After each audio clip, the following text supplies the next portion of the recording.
പരിശുദ്ധനായ ഞങ്ങളുടെ ദൈവമേ, ഞങ്ങളുടെ നല്ല പിതാവേ, അങ്ങയുടെ തിരുനാമത്തിന് നന്ദിയോടെ സ്തോത്രം ചെയ്യുന്നു. ഞങ്ങളങ്ങേ സ്തുതിക്കുന്നു. തിരുവചനം പഠിക്കുവാനായിട്ട് അവിടുന്ന് ഞങ്ങളെ തിരഞ്ഞെടുത്തതിനാൽ സ്തോത്രം. ദൈവവചനത്തിൻ്റെ മർമ്മങ്ങളെ അറിയുവാൻ, ഗ്രഹിപ്പാൻ അവിടുന്ന് ഞങ്ങൾക്ക് തന്ന ഭാഗ്യത്തിനായിട്ട് സ്തോത്രം ചെയ്യുന്നു. അവിടുത്തെ വചനത്തിൽ പറഞ്ഞല്ലോ, സത്യവചനത്തെ യഥാർത്ഥമായി പ്രസംഗിക്കേണ്ടതിന്, ലജ്ജിപ്പാൻ സംഗതിയില്ലാത്ത വേലക്കാരായി ഞങ്ങൾ നിൽക്കേണ്ടതിന്, ദൈവവചനത്തെ പഠിപ്പിക്കുവാൻ അവിടെ ഞങ്ങളെ സഹായിക്കണമേ എന്ന് പ്രാർത്ഥിക്കുന്നു. ഈ ടേമിലേക്ക് അവിടെ തിരഞ്ഞെടുത്ത അങ്ങയുടെ വിലയേറിയ കുഞ്ഞുങ്ങൾക്കായിട്ട് സ്തോത്രം. ദൈവവചനം അവർ പഠിക്കുന്നത് അവരുടെ പ്രായോഗിക ജീവിതത്തിൽ, അവരുടെ കുടുംബത്തിൽ മറ്റുള്ളവർക്കെല്ലാം പ്രയോജനപ്രദമായി വെളിപ്പെടുവാൻ തക്കവണ്ണം അങ്ങ് സഹായിക്കണമേ എന്ന് പ്രാർത്ഥിക്കുന്നു. യേശുവിൻ പരിശുദ്ധ നാമത്തിൽ തന്നെ ആമേൻ. ഓക്കെ,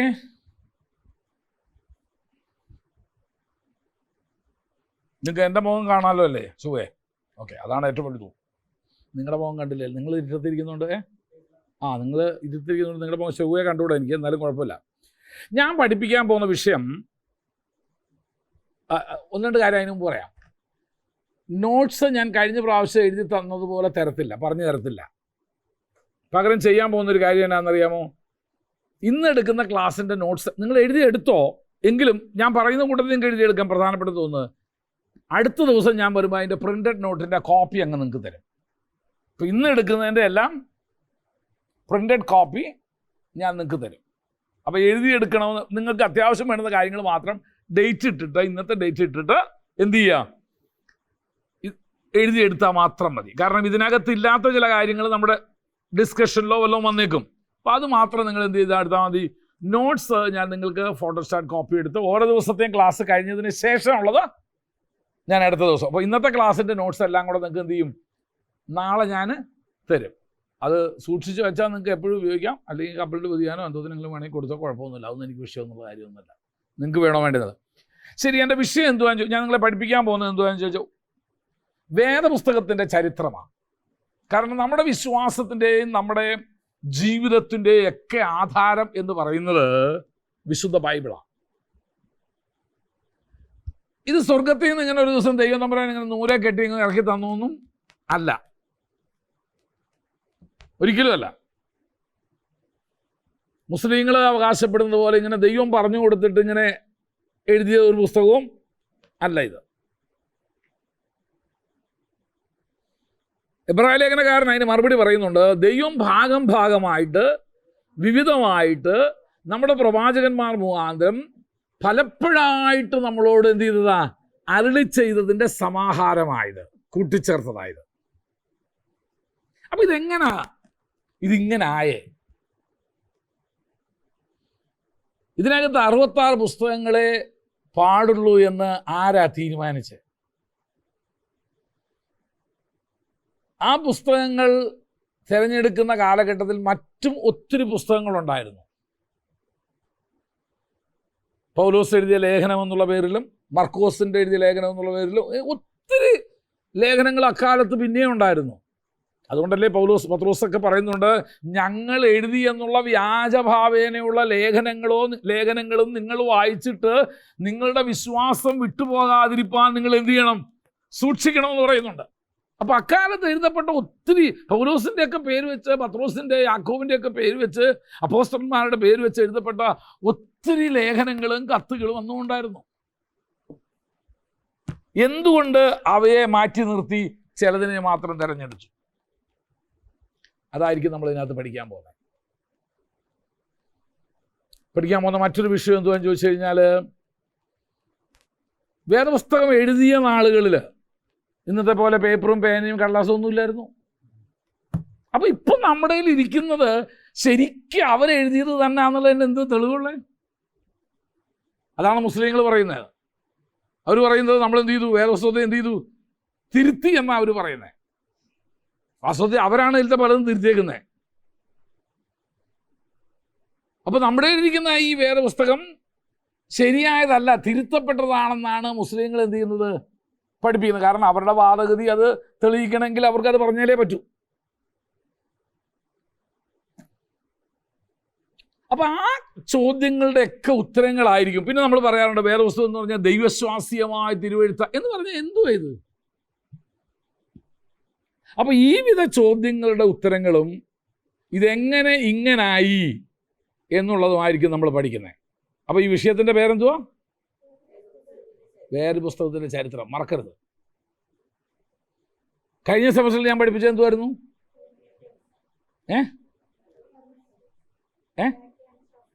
വേറെ പുസ്തക വ്യാഖ്യാന ശാസ്ത്രം. എപ്പോൾ ചോദിച്ചാലും പറഞ്ഞോണം. ഏത് ഉറക്കത്തിനും വിളിച്ച് ചോദിച്ചാൽ ഇതിൻ്റെ ഉത്തരം പറഞ്ഞോണം. സാർ നിങ്ങളെ പഠിപ്പിച്ച 2 വിഷയം ഏതാണെന്ന് ചോദിച്ചാൽ ഇത് 2 പറഞ്ഞേക്കണം. ഓക്കെ, വരാൻ പോവാ. എന്തുവാ ഇത്? ഇത് ബൈബിളാണെന്നറിയാം, എന്നാലും ബൈബിള് എന്നുള്ളതിനേക്കാൾ ഉപരി ഇത് എന്തുവാ? മറുപടി പറയണം, ഇൻട്രാക്ഷൻ വേണം എനിക്ക്. ഇതിനെ ദൈവത്തിൻ്റെ വചനമെന്ന് വിളിക്കുന്നവരുണ്ട്, പിന്നെ ദൈവത്തിൻ്റെ നിർദ്ദേശങ്ങൾ എന്ന് പറയുന്നവരുണ്ട്. ബേസിലെ ഇതെന്തുവാ?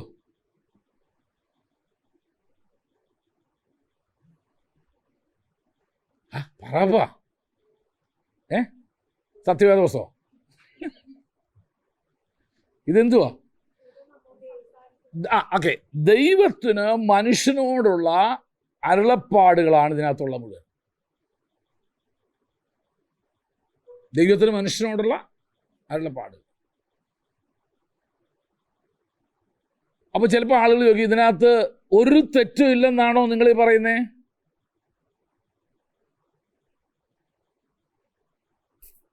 തെറ്റുണ്ടോ ഇതിനകത്ത്? തെറ്റുണ്ട്. വിവർത്തനത്തിൽ തെറ്റ് വന്നിട്ടുണ്ട്, പിന്നെ അച്ചടി തെറ്റ് വന്നിട്ടുണ്ട്, പകർത്തി എഴുതിയപ്പോൾ ചിലയിടത്ത് എന്ത് ചെയ്തിട്ടുണ്ട്? തെറ്റ് സംഭവിച്ചിട്ടുണ്ട്. പക്ഷെ ദൈവം, ഇപ്പം ഞാൻ പറയട്ടെ, ഞാൻ നിങ്ങൾക്ക് നോട്ട്സ്, നിങ്ങളുടെയൊക്കെ പരീക്ഷാ പേപ്പർ കണ്ട ഏത് സ്കൂളിലാണ് നിങ്ങൾ പഠിച്ചതെന്ന് ചോദിക്കുക ആളുകൾ. വായിച്ചെടുക്കാൻ ഒത്തിരി പാടുപെട്ടു.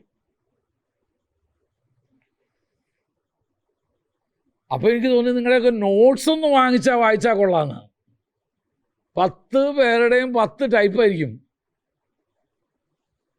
ഒരക്ഷര തെറ്റുമില്ലാത്ത ഒരു നോട്ടും ഒരു ഇതും കണ്ടില്ല ഞാൻ. അത് തീർത്തായിരുന്ന ഞാൻ അവസാനം ആൻറ്റിയോട് പറഞ്ഞു, നോക്കി ഇതിപ്പോൾ ഭാഷാശാസ്ത്രമൊന്നുമല്ല പഠിപ്പിക്കുന്നത്, അതുകൊണ്ട് അക്ഷരത്തെറ്റൊന്നും നോക്കണ്ട, ഏതാണ്ട് ആശയം വന്നിട്ടുണ്ടെങ്കിൽ മാർക്ക് കൊടുത്തോളാൻ പറഞ്ഞു. കാരണം അക്ഷരം എഴുതാൻ നോക്കിക്കഴിഞ്ഞാൽ, അക്ഷരം നോക്കിക്കഴിഞ്ഞാൽ അതിനെ മുഴുവൻ ചുവന്ന മാർക്ക് ഇടാനേ നേരമുള്ളൂ. അപ്പോൾ എഴുത്തുകാർ പകർത്തി എഴുതിയപ്പോൾ ഇന്നത്തെ പോലെ അച്ചടിയില്ലായിരുന്നു, ഫോട്ടോസ്റ്റാറ്റില്ലായിരുന്നു. ഇത് എഴുതുകയാണ്. എങ്ങനെയാണെന്ന് പറഞ്ഞാൽ ഇതുപോലൊരു ഗ്രൂപ്പ് ഇരിക്കും. അവരെയാണ് ശാസ്ത്രിമാർ എന്ന് പറഞ്ഞിരുന്നത്. ഈ നമ്മുടെ നാട്ടിലെ ആധാര എഴുത്തുകാരെന്ന് പറഞ്ഞൊരു ഗ്രൂപ്പാണല്ലേ, ഇതുപോലെ ശാസ്ത്രിമാര്. അപ്പോൾ ഒരാൾ വായിക്കുമ്പോഴായിരിക്കുന്ന 30ഓ 35ഓ പേര് എന്ത് ചെയ്യും? തോൽച്ചുവരലുകൾ അല്ലെങ്കിൽ പാപ്പറസ് ഷീറ്റുകളിൽ അത് എന്ത് ചെയ്യും? എഴുതും. അപ്പം വടിവൊത്ത അക്ഷരമായിരിക്കണം. എന്നിട്ട് അവസാനം അവർ എണ്ണി നോക്കും അക്ഷരങ്ങളെല്ലാം. എല്ലാവർക്കും ഒരേ ഇത് വരണം. ഏതെങ്കിലും ഒരാളുടെ അതിനകത്ത് ഒരക്ഷരം കൂടിക്കഴിഞ്ഞാൽ അപ്പം പിന്നെ അത് മാറ്റിവെക്കണം, അല്ലെങ്കിൽ എവിടെയാണ് തെറ്റ് പറ്റിയതെന്നോ അത് മാറ്റിവെക്കും. ഇനി അങ്ങനെ മാറ്റിവെക്കപ്പെട്ട ചുരുളുകളെ പോലും എന്ത് ചെയ്യത്തില്ല, ചുമ്മാ അത് കത്തിച്ച് കളയുന്നതിനും ചില സെറിമോണിയൽ മതപരമായ ചില ചടങ്ങുകളുണ്ട്. കാരണം കത്തിക്കാൻ പോകുന്നത് എന്തുവാ? തിരുവെഴുത്ത. ഒരു മനുഷ്യൻ്റെ ആയുഷ്കാലം മുഴുവൻ അവിടുന്ന് അവൻ്റെ നിന്ന് എഴുതിയതിൽ ഒരു തെറ്റ് സംഭവിച്ചപ്പോൾ അതിനെ എന്ത് ചെയ്യാൻ പറ്റത്തില്ല, ഉപയോഗിക്കാനൊക്കത്തില്ല. അതുകൊണ്ട് ഇനി എന്ത് ചെയ്യാൻ പറ്റും? അത് നശിപ്പിച്ചേ പറ്റൂ. അപ്പം അതിനും വളരെ മതപരമായൊരു ചടങ്ങ്. അപ്പം കഴിയുന്നതും അവർ എഴുതുമ്പോൾ ഒരു തെറ്റും കൂടാതെ അവരെന്ത് ചെയ്തിരുന്നു? എഴുതിയിരുന്നു. അപ്പം അങ്ങനെ ആയിരുന്നു പഴയ നിയമകാലത്ത് ഇതിൻ്റെയൊക്കെ കൂടുതൽ പ്രതികൾ എന്ത് ചെയ്തിരുന്നത്? ഉണ്ടാക്കിയിരുന്നത്. അപ്പം അങ്ങനെ പകർത്തി എഴുതിയ കൂട്ടത്തിൽ ശ്രദ്ധയിൽപ്പെടാതെ പോയ ചില തെറ്റുകൾ വന്നിട്ടുണ്ട്. അവിടെ ഒരു ചെറിയ അക്ഷരത്തെറ്റ് അർത്ഥവ്യത്യാസം തന്നെ എന്ത് ചെയ്യുമെന്നറിയാമോ? കൽപ്പിക്കും. പ്രത്യേകിച്ച് എബ്രായ ഭാഷയിൽ ഒത്തിരി കുത്തും കോമയും അതും ഇതൊക്കെ ഉണ്ട്. ഒരു അക്ഷരത്തിൻ്റെ മുകളിലൊരു സുറിയാനി ഭാഷയിലും കുറച്ച് അതുപോലെ ഉണ്ട്. ഒരു അക്ഷരത്തിൻ്റെ മുകളിലൊരു കുത്തിട്ടാൽ അത് വേറൊരു അക്ഷരമായിട്ട് മാറുക. അതിന് ഏറ്റവും നല്ല ഉദാഹരണമാണ് ഏലിയാവിനെ കാക്കയെ കൊണ്ട് പോഷിപ്പിച്ചു എന്നതിന് ഉപയോഗിക്കുന്ന ആ പദത്തിന്, കാക്ക എന്ന് പറയുന്ന പദത്തിന് അതിൻ്റെ ഒരു പുള്ളിയോ ഒരു വള്ളിയോ മാറ്റിക്കഴിഞ്ഞാൽ അതെന്ത് അറബി എന്നായിട്ട് മാറും. അപ്പം വേദപുസ്തകം വിശ്വസിക്കാത്ത ഒരാൾക്ക് കാക്കയെ കൊണ്ട് പോഷിപ്പിച്ചു എന്നുള്ളതിനേക്കാൾ വിശ്വസനീയമേതാ ഒരു അറബിയെ കൊണ്ട് പോഷിപ്പിച്ചു. എല്ലാ ദിവസവും ഒരു അറബി ഇവന് എന്ത് ചെയ്തിരുന്നു, ആഹാരം കൊടുത്തിരുന്നു എന്ന് അവന് വിശ്വസിക്കാൻ എളുപ്പമാണ്. അപ്പോൾ അതുകൊണ്ടാണ് വിശുദ്ധ വേദപുസ്തകത്തിൽ പറഞ്ഞിരിക്കുന്നത്, ആകാശവും ഭൂമിയും മാറിപ്പോയാലും ഇതിലെ ഒരു വള്ളിക്കോ പുള്ളിക്കോ മാറ്റം വരത്തില്ല, വരുത്താനും ആരെ കൊണ്ടും എന്ത് ചെയ്യത്തില്ല, സാധിക്കത്തില്ല, അതിന് അനുവാദവുമില്ല. കാരണം വരുത്തിയാൽ തികച്ചും വ്യത്യസ്തമായിരിക്കുന്ന ഒരു അർത്ഥത്തിലേക്കാണ് നമ്മൾ എന്ത് ചെയ്യുക, ചെന്ന് എത്തുക. അപ്പോൾ ഇത് വളരെ ശ്രദ്ധയോടെ കൈകാര്യം ചെയ്യേണ്ടതും കഴിഞ്ഞ നാളുകളിൽ അതുപോലെ കൈകാര്യം ചെയ്തിരുന്നതുമായ ഒരു ഗ്രന്ഥമാണ്.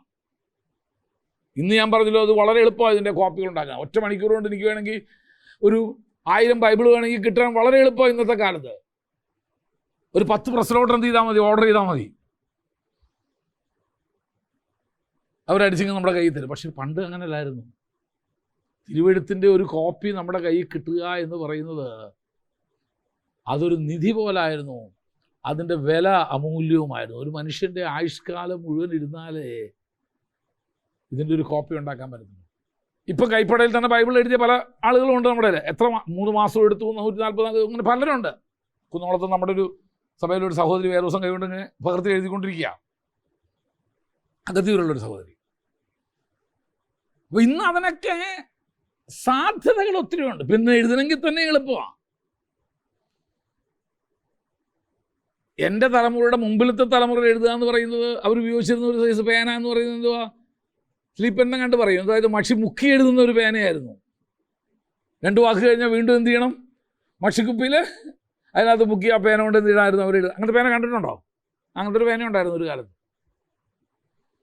ഇന്ന് എത്ര പേജ് എഴുതിയാലും നമ്മുടെ പേനയിലെ മഷി എന്ത് ചെയ്യത്തില്ല, തീരെ അത് കഴിഞ്ഞ ഉടനെ ആ റീഫിൽ എടുത്ത് കളഞ്ഞ് വേറെ എടുത്തില്ല. പക്ഷെ അന്ന് അതല്ലായിരുന്നു. എഴുതാൻ ഇതുപോലെ പേപ്പറില്ല, തുവൽ ചുരുളിലും പേപ്പർ ഷീറ്റുകൾ, ഇലകളെ കൊണ്ടുണ്ടാക്കിയ പേപ്പറുകളിൽ അവർ എഴുതിയിരുന്നത്. അപ്പം അക്കാലത്ത് ഇതൊരു ദുഷ്കരം പിടിച്ച പണിയായിരുന്നു. തിരുവെഴുത്തുകൾ അതിൻ്റെ കോപ്പികൾ ഉണ്ടാക്കുക എന്ന് പറയും. അതെല്ലാം നമ്മൾ മനസ്സിലാക്കണം. അപ്പം ഇന്ന് നമ്മുടെ കയ്യിൽ ഇരിക്കുന്ന ഈ സാധനം ശരിക്കും ഒറിജിനൽ തന്നെയാണോ എന്നുള്ളത് നമുക്ക് എങ്ങനെ തിരിച്ചറിയാം? അതായിരിക്കും നമ്മൾ ഇതിനകത്ത് പഠിക്കുന്ന രണ്ടാമത്തെ 2-3 ചോദ്യങ്ങൾ. അപ്പം ഇത് ദൈവത്തിൻ്റെ അരുളപ്പാടായിട്ടാണ് നിലകൊള്ളുന്നത്. അതുകൊണ്ടാണ് ഈ പുസ്തകത്തിന് മറ്റ് പുസ്തകങ്ങളെക്കാളുള്ളൊരു വിഷയം, ഇത് ദൈവത്തിൻ്റെ അരുളപ്പാടാണ്. ദൈവം നേരിട്ട് എഴുതിയതല്ല. ദൈവത്തിന് വിശ്വസനീയമെന്ന് തോന്നിയ ആളുകളെ കൊണ്ട്, അവരെ ദൈവത്തിൻ്റെ പ്രവാചകന്മാരെന്ന് വിളിക്കുന്നു, അവരെ കൊണ്ട് എഴുതിച്ചതാണ്. പക്ഷേ ഇത് എഴുതിയതെല്ലാം പ്രവാചകന്മാരല്ല. ദൈവം പല ടൈപ്പ് ആളുകളെ ഇതിനകത്ത് ഉപയോഗിച്ചിട്ടുണ്ട് എഴുതാനായിട്ട്. ഡോക്ടർ ഉണ്ടായിരുന്നു, ലൂക്കോസിൻ്റെ സുവിശേഷം എഴുതിയതും അപ്പോസ്തലപ്രവൃത്തി എഴുതിയതും ഡോക്ടർ ലൂക്കോസാണ്. അപ്പോൾ ഓരോരുത്തരും എഴുതുന്ന അവരുടെ ജീവിത പശ്ചാത്തലത്തിൻ്റെ ഒരു പ്രതിഫലനം അവരെഴുതുന്നതിനകത്ത് കാണാൻ കഴിയും. ഇപ്പോൾ ഒരു ഡോക്ടർ എഴുതിയതുകൊണ്ട് അദ്ദേഹം യേശുക്രിസ്തു സൗഖ്യമാക്കുന്ന രോഗങ്ങളെക്കുറിച്ചെല്ലാം വളരെ വിശദമായിരിക്കുന്ന ഒരു റിപ്പോർട്ട് ആര് കൊടുക്കുന്നുണ്ട്? ലൂക്കോസ് പറഞ്ഞ 18 സംവത്സരമായ രോഗിയായിരുന്ന ഒരു സ്ത്രീ. അത് ഡോക്ടർ ആയതുകൊണ്ടാണ് ഇതിൻ്റെ രോഗത്തിൻ്റെ പാരമ്പര്യം പറയുന്നത്. പിന്നെ പറയുന്നു, ആരാലും സൗഖ്യമാക്കാൻ കഴിയാത്ത, മുതലെല്ലാം വൈദ്യന്മാർക്ക് കൊടുത്ത. ഇത്രയും വിശദീകരണം ആര് കൊടുക്കുന്നു? ഒരു ഡോക്ടർ ആയതുകൊണ്ടാണ് കിട്ടിയത്. അതുപോലെ തന്നെ ബെതസ്ദാ കൊള്ളക്കടവിലെ കാണുന്നത്. ഇതെല്ലാം വിശദീകരണത്തിലേക്ക്, പ്രത്യേകിച്ച് ലൂക്കോസിൻ്റെ സുവിശേഷം പഠിച്ചു കഴിഞ്ഞാൽ വളരെ വിശദമായിരിക്കുന്ന വസ്തുനിഷ്ഠമായിരിക്കുന്ന ഒരു പഠനം ലൂക്കോസിൻ്റെ സുവിശേഷത്തിലെ യേശു ക്രിസ്തുവിൻ്റെ ജീവിതത്തെക്കുറിച്ച് കാണാനായിട്ട്. ലൂക്കോസ് തന്നെ പറയുന്നുണ്ട്, ഞാൻ ഈ സുവിശേഷം എഴുതിയത്, ലൂക്കോസിൻ്റെ സുവിശേഷം 1-ാം അധ്യായം നിങ്ങളൊന്ന് എടുത്ത് വായിച്ചു നോക്കിക്കുകയും വളരെ വ്യക്തമായിട്ട് ലൂക്കോസ് തന്നെ പറയുന്നുണ്ട് എന്താ താനിത് എഴുതാൻ കാരണമെന്നും താനിത് എവിടുന്ന ഇതിലുള്ളതായിരിക്കുന്ന ആശയങ്ങൾ അല്ലെങ്കിൽ വിവരണങ്ങൾ താൻ സംഗ്രഹിച്ചതും എവിടുന്നാണെന്ന് ലൂക്കോസിന്റെ സുവിശേഷം 1-ാം അധ്യായത്തിൽ നമുക്ക് കാണാം. ശ്രീമാനായ ആ ആ ആ ആ ആ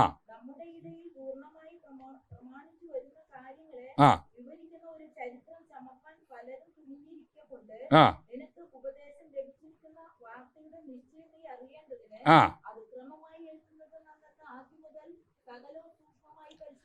ആദി മുതൽ സകലതും സൂക്ഷ്മമായി പരിശോധിച്ചിട്ട് എഴുതണം എന്ന് എനിക്ക് തോന്നി. എന്താ കാരണം? അതിന് മുമ്പിൽ വേണം.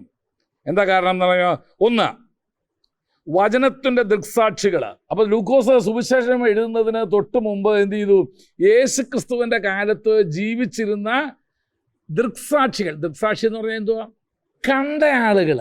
യേശു ക്രിസ്തുവിൻ്റെ ശുശ്രൂഷയെ കണ്ട ആളുകളെ അവൻ എന്ത് ചെയ്തു? പോയി സമീപിച്ച് വിവരങ്ങൾ ശേഖരിച്ചു. 2, വചനത്തിൻ്റെ ശുശ്രൂഷകന്മാർ. അതാരാ? യേശുവിനാൽ തിരഞ്ഞെടുക്കപ്പെട്ട അപ്പോസ്തലന്മാരാ. അവരെ സമീപിച്ചു. പിന്നെന്തുവാ?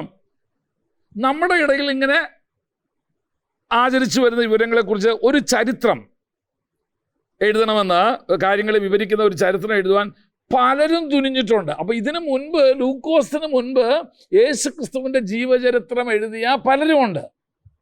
അപ്പോൾ അത് നോക്കി. നിങ്ങൾക്ക് ഒരാൾക്ക് എൻ്റെ ജീവചരിത്രത്തെക്കുറിച്ച് എഴുതണമെങ്കിൽ നിങ്ങൾ എന്ത് ചെയ്യണം? എന്നോട് ചോദിക്കണം കുറേ. ഞാനിപ്പോൾ എല്ലാം ഒന്നും പറഞ്ഞെന്ന് വരത്തില്ല. ഞാൻ എന്ത് മാത്രമേ പറയത്തുള്ളൂ? നല്ല കാര്യങ്ങൾ മാത്രമേ പറയത്തുള്ളൂ. കാരണം നിങ്ങൾ എഴുതാൻ എന്നെക്കുറിച്ച് നല്ലത് മാത്രം എഴുതണമെന്ന് എന്ത് ചെയ്യണം? എന്നാൽ എൻ്റെ ജീവിതത്തിൻ്റെ മറുവശം കിട്ടണമെങ്കിൽ ആരുടെ അടുക്ക പോകണം? എന്നെ വെറുക്കുന്ന, എന്നെ ദേഷ്യപ്പെടുന്ന, എന്നെ കണ്ണിന് നേരെ കാണാൻ പറ്റാത്ത ആളുടെ അടുക്ക ചെല്ലണം. അയാളും പറഞ്ഞത് എല്ലാം ശരിയായിക്കണമെന്നില്ല. അപ്പം നമ്മളിന് മൂന്നാമതൊരാൾ നോക്കും. ആരാ? ഒരു നിഷ്പക്ഷവാദിയെ നോക്കും. 2 സൈഡും പിടിക്കാത്ത. ഇപ്പം എൻ്റെ നല്ല കാര്യം പറഞ്ഞിട്ട് അയാൾക്ക് ഗുണമൊന്നുമില്ല, എന്നെക്കുറിച്ചുള്ള ചീത്ത കാര്യം പറഞ്ഞിട്ട് അയാൾക്ക് വേറെ ഒന്നും കിട്ടാനില്ല. അതുകൊണ്ട് എന്ത് ചെയ്യും? ഒരു നിഷ്പക്ഷവാദിയെ പോയി നോക്കും. പിന്നെ ഈ സഭയിലെ കുറച്ച് ആളുകളെ അവരവരൊക്കെ എന്തെങ്കിലും എൻ്റെ കൂടെ പഠിച്ചവർ നോക്കും. ജോസഫിനോട് ചോദിക്കും, ഈ പാർട്ടി എങ്ങനെയുണ്ട്? ഇല്ല, ഇങ്ങനെ പറ. കാരണം അടുത്തിടപെടുന്ന ഇതാണ് ലൂക്കോസ് ചെയ്തത്. അപ്പോൾ എന്നെക്കുറിച്ച് ഇതിന് മുമ്പ് വല്ലവരും എഴുതിയിട്ടുണ്ടെങ്കിൽ അവരുടെയൊക്കെ എന്ത് ചെയ്തു? ഒന്ന് വായിച്ചു നോക്കി. ഇയാളെക്കുറിച്ച് അവരൊക്കെ എന്തോ എഴുതിയേക്കുന്നത്. ലൂക്കോസ് അതെല്ലാം വായിച്ചു വെച്ച് എന്ത് ചെയ്യുന്നു? നിനക്ക് ഉപദേശം ലഭിച്ചിരിക്കുന്ന കാര്യത്തിൻ്റെ പൂർണ്ണ സത്യം നീ അറിയേണ്ടതിന് അത് ക്രമമായി എഴുതുന്നത് നല്ലതെന്ന് തുടക്കം മുതൽ സകലതും പരിശോധിച്ചിട്ട് എനിക്കും തോന്നിയിരിക്കുന്നു. പറഞ്ഞ ആശയം മനസ്സിലായോ? അപ്പോൾ താൻ ഈ സുവിശേഷം, എൻ്റെ ഭാഷയിൽ പറഞ്ഞാൽ gospel of Luke is a research gospel. ഒത്തിരി താൻ പഠിച്ച് വായിച്ച് പലരോട് ചോദിച്ച് എടുത്ത അറിവുകളുടെ വെളിച്ചത്തിലാണ് അതിനെയെല്ലാം സംക്ഷേപിക്കുവാൻ ദൈവത്തിൻ്റെ പരിശുദ്ധാത്മാവ് ഒരു പ്രേരണയാലാണ് ലൂക്കോസ് ഇത് എന്ത് ചെയ്യുന്നത്? ഇത് എഴുതുന്നത്. അതുകൊണ്ടാണ് മറ്റേത് സുവിശേഷങ്ങളെക്കുറിച്ചും ലൂക്കോസിൻ്റെ സുവിശേഷം ഹിസ്റ്റോറിക്കൽ റെക്കോർഡ് ഓഫ് ജീസസ് എന്ന് പറയുന്നത്. യേശുവിൻ്റെ ചരിത്രപരമായിരിക്കുന്ന ഒരു നോക്കി. അതുകൊണ്ട് ലൂക്കോസ് പലയിടത്തും അതിൻ്റെ വിശദ വിവരണങ്ങൾ കൊടുക്കുന്നുണ്ട്, ചരിത്ര പശ്ചാത്തലം കൊടുക്കുന്നുണ്ട്. 2-ാം അധ്യായത്തിലേക്ക് വരൂ.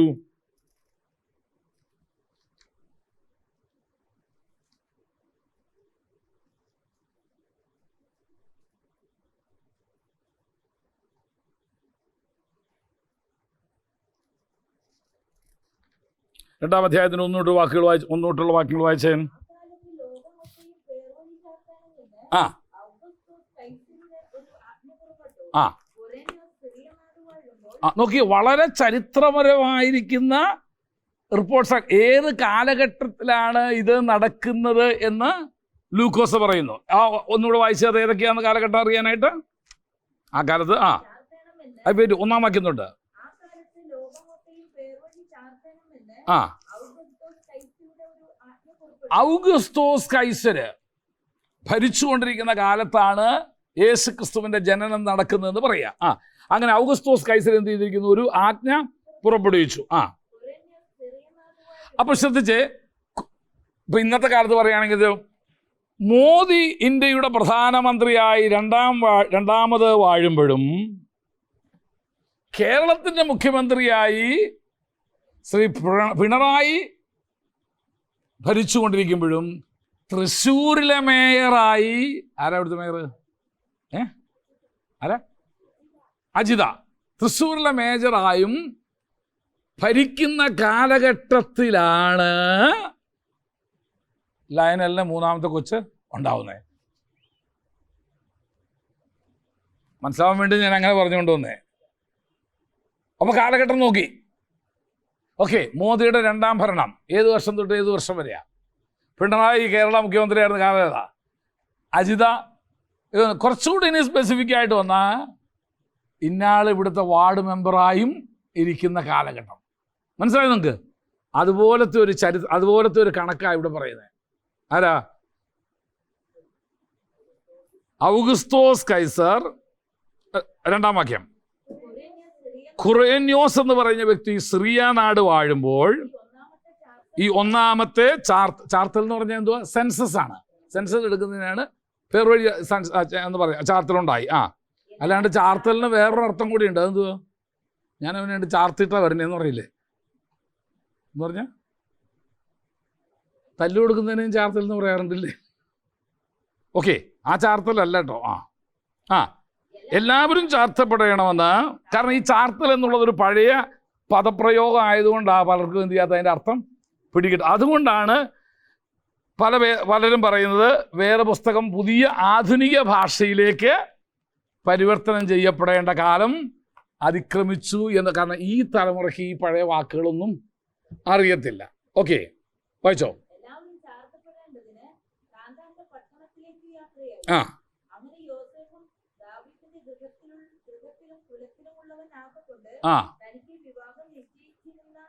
അപ്പോഴ് ജനന കാലയളവാണ് എന്ത് ചെയ്തിരിക്കുന്നത് പറയുന്നത്. ഇനി മൂന്നാം അധ്യായത്തിലോട്ട് വാ. അപ്പൊ യേശുക്രിസ്തുവിന്റെ ജനനത്തിന്റെ ഒക്കെ കാലഘട്ടം കഴിഞ്ഞില്ലയോ? അത് കഴിഞ്ഞു. ഇനി മൂന്നാം അധ്യായത്തിലേക്ക് വരുമ്പോഴേ മൂന്നാം അധ്യായത്തിൽ ഒന്നും ഇട്ടോ വേറെ ആൾ വായിച്ചോ. ഓക്കെ, തിബരിയാസ് കൈസരുടെ വാഴ്ചയുടെ അദ്ദേഹം അപ്പം ഭരണം ആരംഭിച്ചിട്ട് 15 വർഷമായിരിക്കുന്നു. ഇപ്പം പൊന്തിയോസ് പീലാത്തോസ് എന്ന് പറയുന്ന മനുഷ്യൻ യഹൂദ്യ നാടിന്റെ ഭരണാധികാരിയായിരിക്കുന്നു. ഹെരോദാവ് ഗലീലയിലും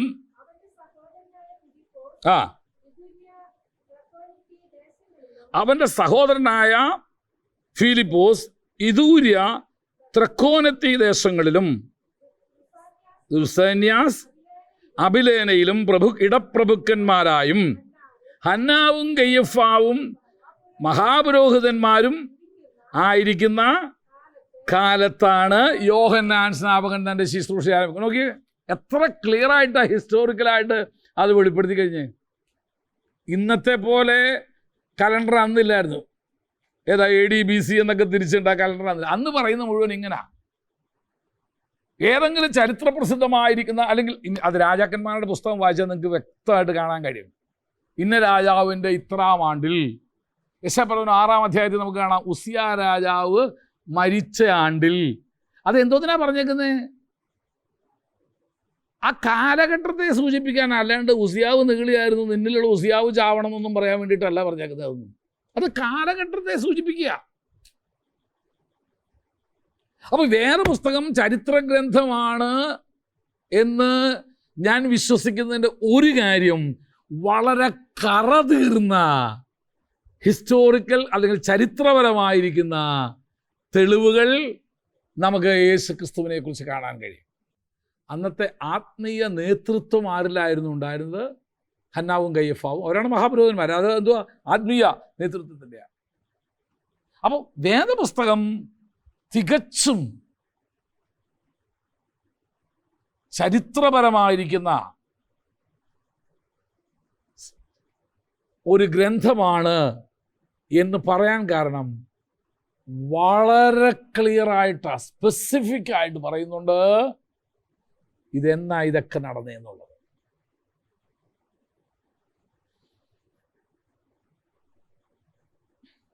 അതുകൊണ്ട്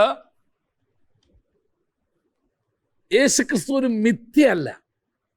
ബൈബിളിൽ പറഞ്ഞിരിക്കുന്ന ഒരു സംഭവങ്ങളും എന്തല്ല, ഒരു കെട്ടുകഥയുടെ വെളിച്ചത്തിലല്ല. ആംപിൾ ഹിസ്റ്റോറിക്കൽ എവിഡൻസസ്, ഇഷ്ടം പോലെ ചരിത്ര തെളിവുകൾ ഇതിൻ്റെ പുറകിലുണ്ട്. അതൊക്കെയായിരിക്കും നമ്മൾ ഈ ദിവസങ്ങളിൽ നോക്കാനും പഠിക്കാനുമായിട്ട് പോകുന്നത്. അപ്പോഴാ ഞാൻ ഒരു കാര്യം തെളിയിക്കാൻ വേണ്ടി മാത്രം അത് പറഞ്ഞത്. അപ്പോൾ ഇത് കേവലം കെട്ടുകഥ പുസ്തകമല്ല എന്ന്, എപ്പോൾ എവിടെ വെച്ച് ആരുടെ കാലയളവിൽ ഇത് നടന്നു എന്ന് വ്യക്തമായി തെളിവുകൾ ഇതിനകത്ത് നമുക്ക് തന്നിട്ടുണ്ട്. അപ്പോൾ ഒരു കാര്യം കൂടി ഞാൻ എൻ്റെ കൂട്ടത്തിൽ പറയാം. കേവലം ഒരു ചരിത്രം എഴുതാൻ വേണ്ടി എഴുതിയ ഒരു പുസ്തകവും അല്ല ഇത്. ഇത് എഴുതിയ കൂട്ടത്തിൽ ചരിത്ര പരാമർശങ്ങൾ ഇതിനകത്ത് വന്നേ ഉള്ളൂ. അല്ലാതെ ഇങ്ങനെ 1 2 3 ഓക്കെ ഇത്രാം തീയതി നടന്നു, ഇത്രാം തീയതി നടന്നു എന്ന് എഴുതാനായിട്ടുള്ള ഒരു ക്രോണിക്കിൾസ് അല്ല, ദിനവൃത്താന്തങ്ങളുടെ ഒരു പുസ്തകമല്ല. ദിനംതോറും നടക്കുന്ന വിവരണങ്ങളുടെ രേഖ സംരക്ഷിച്ചിരിക്കുന്ന പുസ്തകത്തിനാണ് ദിനവൃത്താന്ത പുസ്തകം എന്ന് പറഞ്ഞാൽ ഇംഗ്ലീഷിൽ പറഞ്ഞ ഡയറി. നമ്മൾ ഡയറി എഴുതുന്നില്ലേ, ഇതുപോലെ അങ്ങനത്തെ ഒരു പുസ്തകമല്ല ഇത്. പക്ഷേ പലരുടെയും കാര്യം പരാമർശിക്കുന്ന കൂട്ടത്തിൽ ചില ചരിത്ര പരാമർശങ്ങൾ ഇതിനകത്ത് വന്നെന്ന് മാത്രമേ ഉള്ളൂ എന്ന് പ്രത്യേകം നമ്മൾ ഓർത്തിരിക്കണം. അപ്പം ഇനി ഇതെന്തുവാന്ന് നമുക്ക് നോക്കാം. ഇത് ദൈവിക മനുഷ്യനോടുള്ള ദൈവത്തിൻ്റെ അരുളപ്പാടുകളാണ്.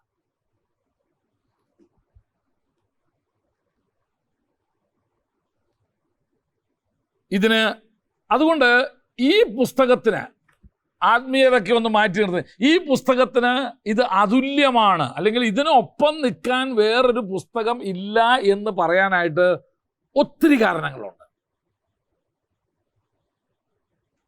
ഒത്തിരി കാരണങ്ങൾ. അതിലൊന്ന്, ആശയത്തിൽ ഇത് അതുല്യത നിലനിർത്തുന്നു എന്നുള്ളതാണ്. ഇതിൻ്റെ ഏത് പുസ്തകം എവിടെ നിന്നെടുത്താലും ഒരേ ആശയമായി ഇതിനകത്ത് കാണാനുള്ളത്. ആശയം എന്തുവാണെന്നറിയാമോ? ദൈവത്തിൻ്റെ രക്ഷണ്യ വേലയുടെ പദ്ധതി അതിനകത്തുള്ളത്. ശരി, ഒരാളാണ് ഈ പുസ്തകം എഴുതിയത് എങ്കിൽ നമുക്ക് വേണമെങ്കിൽ എന്ത് ചെയ്യാം, അയാൾക്ക് പറയാൻ പറ്റും. കാരണം അയാളുടെ മനസ്സിലൊരു ആശയം കിടപ്പുണ്ട്. ആ ആശയം അദ്ദേഹം എഴുതുന്ന എല്ലാ പുസ്തകത്തിലും നമുക്ക് കാണാൻ കഴിയും, എല്ലാ അധ്യായങ്ങളിലും കാണാൻ കഴിയും.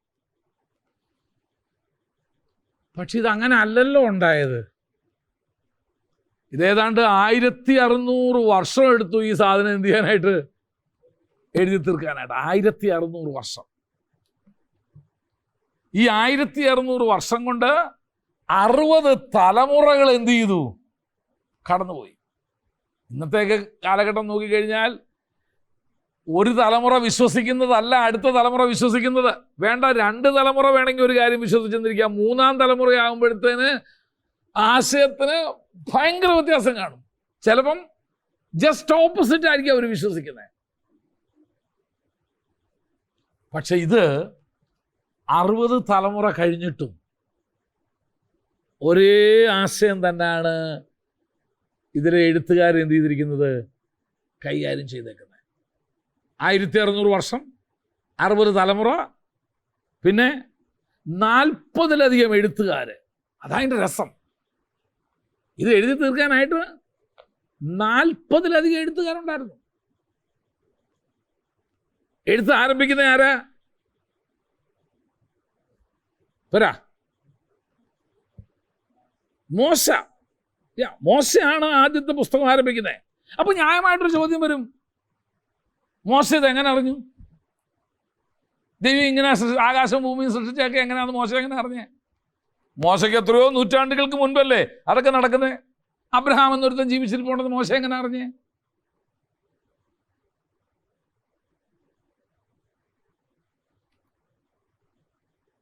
ശരി, മോശയുടെ ജനനം തൊട്ട് നമുക്ക് മനസ്സിലാക്കാമെന്ന് വിചാരിച്ചോ. പക്ഷെ ഈ ഉൽപ്പത്തി നടന്ന കാര്യമൊക്കെ മോശ എങ്ങനെ അറിഞ്ഞെന്ന്?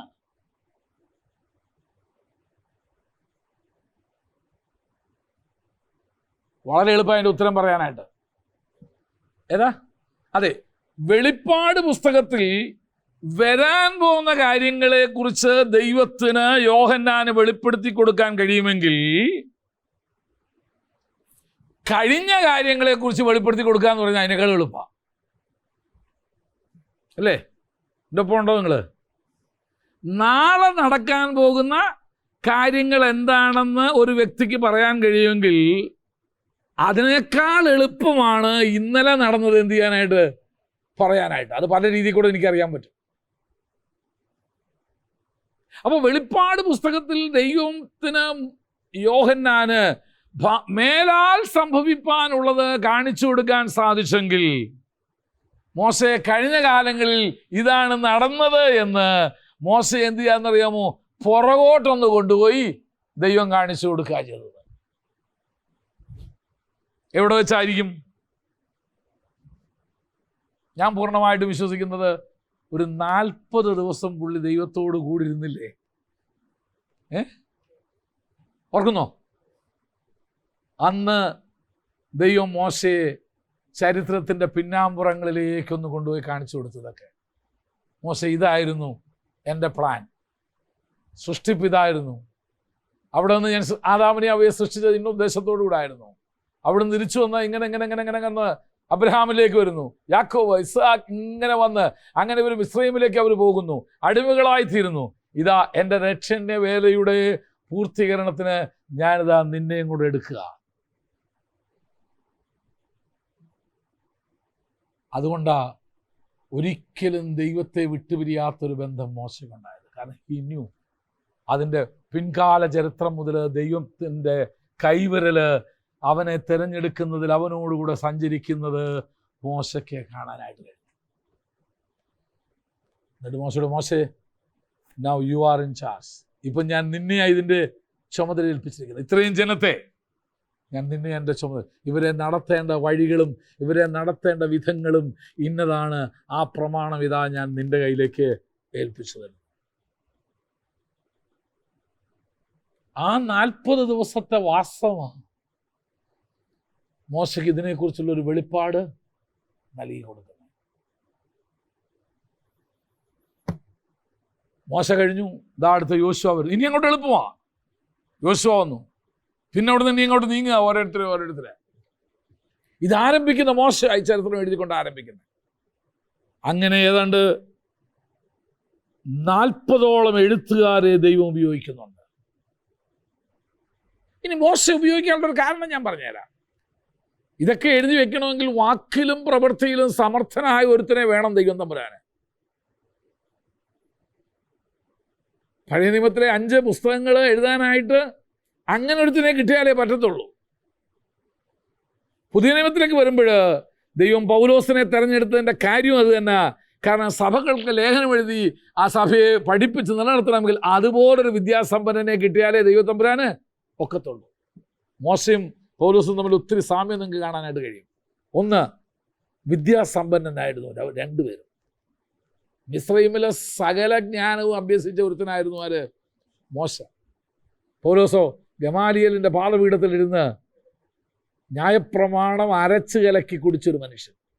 കാരണം ദൈവസഭയ്ക്ക് തുടർന്ന് ദൈവസഭയെ നടത്തുവാനുള്ള പ്രമാണങ്ങൾ ഏൽപ്പിക്കണമെങ്കിൽ അങ്ങനെ ഒരുത്തനെ കൊണ്ടേ സംഗതി പത്രോസൊക്കെ ഉണ്ട്, വലിയ വിദ്യാഭ്യാസമൊന്നുമില്ല, മീൻപിടുത്തക്കാരനല്ലേ.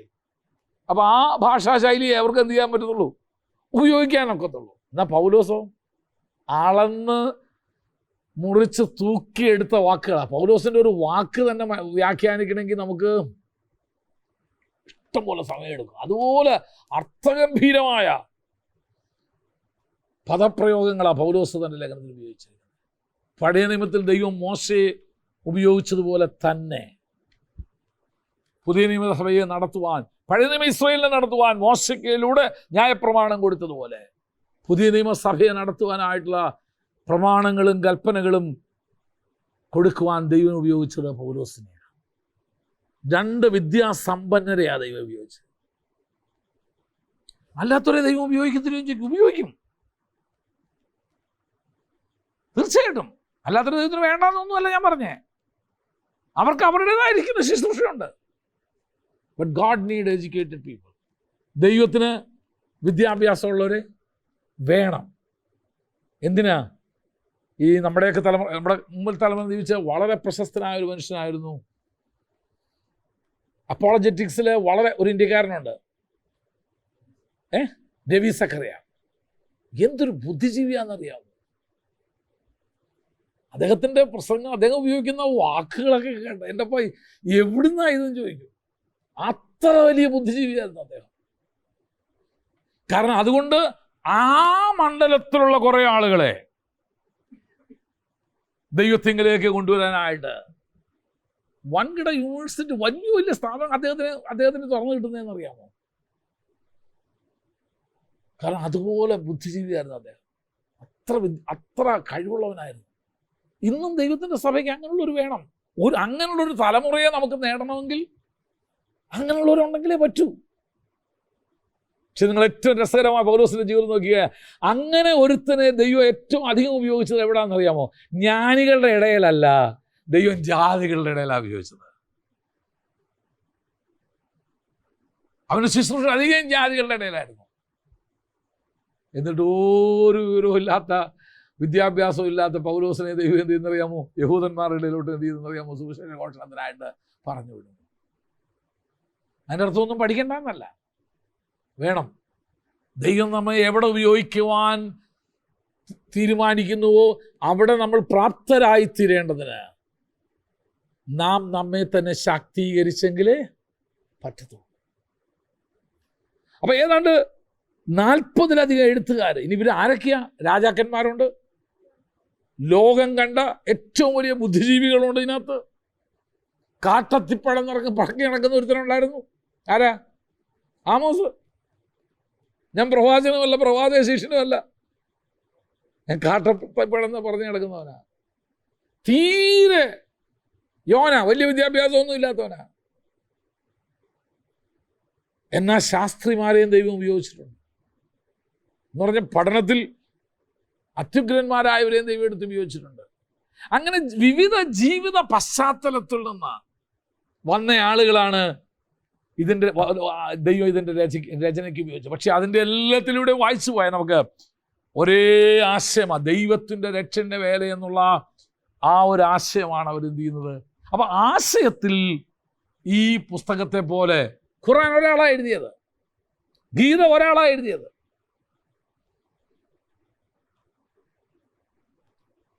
ബുദ്ധമതത്തിൻ്റെ അഷ്ടപീഠിക എന്ന് പറയുന്ന അത് ഒരാളായിരുന്നേ. പക്ഷെ ഇതങ്ങനല്ല, ഇത് ഒരാളല്ല. എന്നിട്ടും ഒരേ ആശയങ്ങൾ ഈ 1600 തലമുറകളിലുള്ള അതിൻ്റെ പുറകിൽ പ്രവർത്തിച്ച ഒരു പരിശുദ്ധാത്മാവിൻ്റെ പ്രവർത്തനം നമുക്ക് കാണാനായിട്ട് സാധിക്കും. 2, ലോകത്തിൽ ഏറ്റവും അധികം വിറ്റഴിയപ്പെടുന്ന ഗ്രന്ഥം ഏതാണെന്ന് ചോദിച്ചു കഴിഞ്ഞാൽ ഒറ്റത്തിലുള്ള ബൈബിളാ.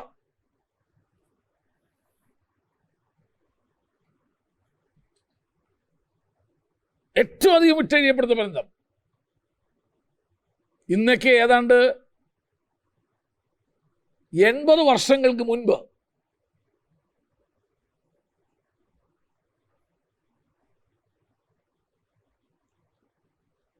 ഓരോ 3 സെക്കൻഡിലും ഒരു ബൈബിൾ വെച്ച് ഇറങ്ങിയെങ്കിലേ അന്നത്തെ ആവശ്യം തികയത്തുള്ളായിരുന്നു. ഏതാ? 80 വർഷം മുമ്പിട്ടോ. 80 വർഷം മുമ്പ് ഓരോ സെക്കൻഡിലും, ഓരോ 3 സെക്കൻഡിലും ഒരു ബൈബിൾ വെച്ച് ഇറങ്ങണം. എന്നാലേ അന്നത്തെ ഡിമാൻഡ് ഫുൾഫിൽ ചെയ്യാനായിട്ട് സാധിക്കത്തുള്ളൂ. അതുപോലെ ഡിമാൻഡ് ഉള്ളതായിരുന്നു. അതിൽ നിന്ന് എത്രയോ ഇന്ന് ഡിമാൻഡ് വർദ്ധിച്ചു. കാരണം മനുഷ്യൻ്റെ വിദ്യാഭ്യാസ വർദ്ധിച്ചു, അക്ഷരജ്ഞാനം വർദ്ധിച്ചു, എത്രയോ ഭാഷകളിലുള്ളവർക്ക് ഇന്ന് വേണം. അപ്പൊ ലോകത്തിൽ ഏറ്റവും അധികം ഇന്നും വിറ്റഴിയപ്പെടുന്ന ഗ്രന്ഥം ഇതേ ഉള്ളൂ. അതേതാന്ന് ചോദിച്ചാൽ അതിൻ്റെ ഉത്തരം അത് ഇതിനെ അതുല്യനാക്കുക. 3, പരിഭാഷയുടെ കാര്യത്തിൽ ലോകത്തിലെ ഏറ്റവും അധികം ഭാഷകളിലേക്ക് വിവർത്തനം ചെയ്യപ്പെട്ടിരിക്കുന്ന ഗ്രന്ഥം വിശുദ്ധ ബൈബിളാണ്. 2019 കണക്കനുസരിച്ച്, ഇതിപ്പോൾ 2020 ആണല്ലോ, 2019 ഓഗസ്റ്റിലെ കണക്കനുസരിച്ച് വേദപുസ്തകം മുഴുവനായിട്ട് 698 ഭാഷകളിലേക്ക് വിവർത്തനം ചെയ്തു കഴിഞ്ഞു. ഏത്? 2019 കണക്കനുസരിച്ച് കേട്ടോ. കഴിഞ്ഞ വർഷം ഓഗസ്റ്റ് മാസം വരെ. അപ്പോൾ ഏതാണ്ട് ഒരു വർഷം മുമ്പിലത്തെ കണക്കായി പറയണേ. വേദപുസ്തകം മുഴുവനായിട്ട് 698 ഭാഷകളിലേക്ക് ഫുൾ ബൈബിള് ട്രാൻസ്ലേറ്റ് ചെയ്തു. പുതിയ നിയമം മാത്രം 1548 ഭാഷകളിൽ ട്രാൻസ്ലേറ്റ് ചെയ്തിട്ടുണ്ട്. പുതിയ നിയമം മാത്രം. സുവിശേഷ പ്രതികളും മറ്റ് ചില ബൈബിൾ കഥകളുമൊക്കെ ഇതിനെ കൂടാതെ വേറെ 1138 ഭാഷകളിലേക്കും കൂടെ ട്രാൻസ്ലേറ്റ് ചെയ്തിട്ടുണ്ട്. അപ്പോൾ ഏതാണ്ട് 2650-2750 ഭാഷകളിലേക്ക് ഇതെന്ത് ചെയ്തിരിക്കുന്നു? വിവർത്തനം ചെയ്യപ്പെട്ട് കഴിഞ്ഞു. ഈ ഭാഷകൾ എന്ന് പറയുമ്പോൾ മെയിൻ ഭാഷകളല്ല, ഗോത്രഭാഷകളുണ്ട്. ചില ഭാഷകളിലേക്ക് സുവിശേഷ ബൈബിൾ കഥകൾ മാത്രമേ എന്ത് ചെയ്തിട്ടുള്ളൂ? ട്രാൻസ്ലേറ്റ് ചെയ്തിട്ടുള്ളൂ. ഇന്നും നമ്മുടെ ഇന്ത്യയിൽ ബൈബിളില്ലാത്ത എത്രയോ ഭാഷകളുണ്ട്. അപ്പോൾ ലോകത്തിൽ ഏറ്റവും അധികം ഭാഷകളിലേക്ക് വിവർത്തനം ചെയ്യപ്പെട്ട ഒരു ഗ്രന്ഥമാണ്. അതിൽ ഒന്നാം സ്ഥാനത്ത് ഏതാ നിൽക്കുന്നതെന്ന് ചോദിച്ചാൽ ബൈബിളാണുള്ളത്. ഇനി നിലനിൽപ്പിൻ്റെ കാര്യത്തിൽ ഇത്രമാത്രം പീഡനം സഹിച്ച ഒരു ഗ്രന്ഥം ലോകത്തിൽ വേറെയില്ല. ഇതിനെ തച്ചുടയ്ക്കാൻ, ഇതിനെ തുടച്ചു മാറ്റാൻ രാജ്യങ്ങളും രാജാക്കന്മാരും വർഗീയ ശക്തികളും ഒക്കെ നോക്കിയിട്ട് ഇത്രമാത്രം പീഡനം സഹിച്ച ഒരു പുസ്തകം ലോകത്തിലില്ല. ഏതെല്ലാം വിധത്തിൽ ഇതിനെ നശിപ്പിക്കാൻ നോക്കിയിട്ടുണ്ടെന്ന് അറിയാമോ? നടന്നിട്ടില്ല. ഭഗവത്ഗീതയ്ക്കൊന്നും ഇത്രയും പ്രശ്നമൊന്നും ഉണ്ടായിട്ടില്ല, ഖുർആനും ഉണ്ടായിട്ടില്ല. എന്തിനാ ഇതിനോട് ഇത്രയും എതിർക്കുന്ന ആളുകൾക്ക്? അവർക്കറിയാം ഇതിനകത്ത് ഈ പുസ്തകത്തിന് എന്തോ ഒരു പ്രത്യേകതയുണ്ട്.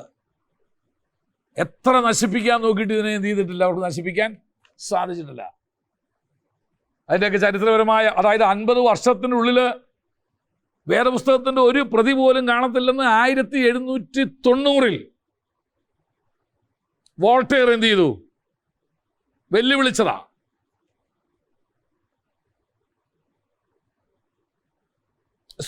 ടോം പ്ലെയർ എന്ന് പറഞ്ഞൊരു മനുഷ്യൻ പറഞ്ഞു. 1790 അദ്ദേഹം പറഞ്ഞു 50 വർഷത്തിനകം ഇനി ഇതിൻ്റെ ഒരു പുസ്തകം കാണണമെങ്കിൽ ആളുകൾക്ക് മഷിയിട്ട് നോക്കിയാൽ പോലും കിട്ടത്തില്ലെന്നാണ്.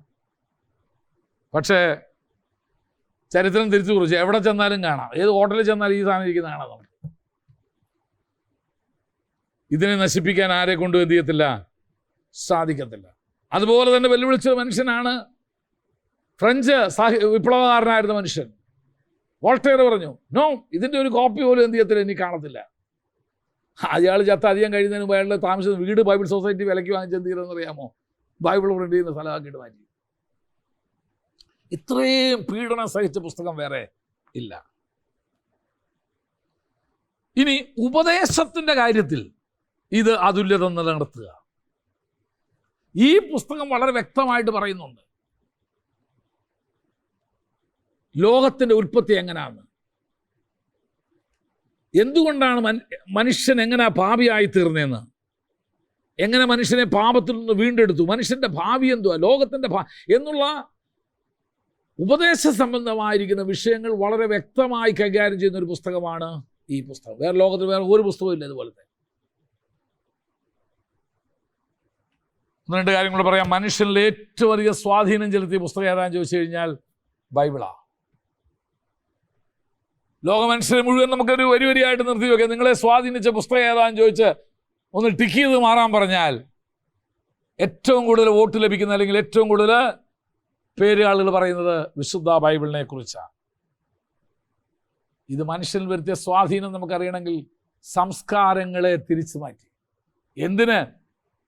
നമുക്കൊക്കെ മര്യാദയ്ക്ക് ഈ തലമുറയിൽ നാണം മറച്ചും മാന്യമായിട്ട് ജീവിക്കാൻ കഴിഞ്ഞത് ഈ പുസ്തകം നമ്മുടെ നാട്ടിൽ വന്നുകൊണ്ടല്ലേ? തീർച്ചയായിട്ടും ഈ പുസ്തകം വന്നില്ലായിരുന്നെങ്കിൽ ഇന്ത്യ ഇന്നും ഒരു ഇരുണ്ട ലോകമായിട്ട് തന്നെ എന്ത് ചെയ്തേനെ? അനേക രാജ്യങ്ങളുടെ ചരിത്രം മാറ്റിമറിച്ചത് ഈ പുസ്തകമാണ്. മനുഷ്യനെ സ്വാധീനിച്ചത് ഈ പുസ്തകമാണ്.